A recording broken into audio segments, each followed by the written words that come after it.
Hello, I'm Gil Zilkha, and welcome to my channel. This is my series entitled Essential Classical Music, where we look at the best recordings of the major classical music works. This video is taken out of my larger video where I cover the major concerto recordings. And if you enjoy this, I hope you'll take the time to also watch that larger one. Just know that you don't have to watch the entire thing in one big long take. It is divided into chapters, so it's really easy to just click through and view whichever work you're curious about. So I hope you enjoy it. Now, let's go to the other side of the Atlantic. Let's look at an American composer, George Gershwin. Rhapsody in Blue. Oh gosh, this is one of the pieces that was sort of my gateway to classical music. I think it's a great gateway for anyone. Here, I'll give you a little taste of the famous tune from it.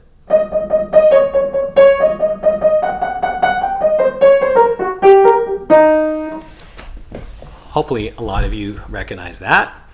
It's a really fun piece, and of course, it's not a concerto, but it's sort of like a concerto.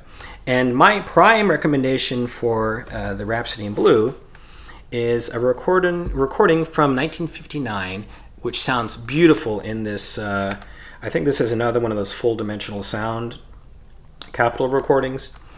This is Leonard Pinario with Felix Slotkin and the Hollywood Bowl Orchestra. Wonderful sound. And their interpretation is a good mix of the jazzy elements with the symphonic elements. Pinario plays lights out.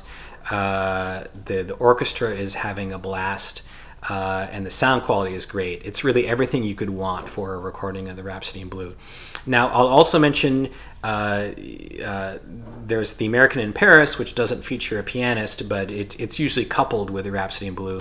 That also has a great recording here from Slotkin.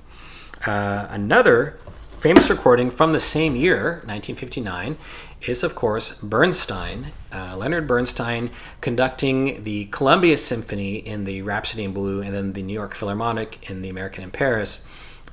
This is a little bit more on the symphonic side, but it's really exciting, very well recorded.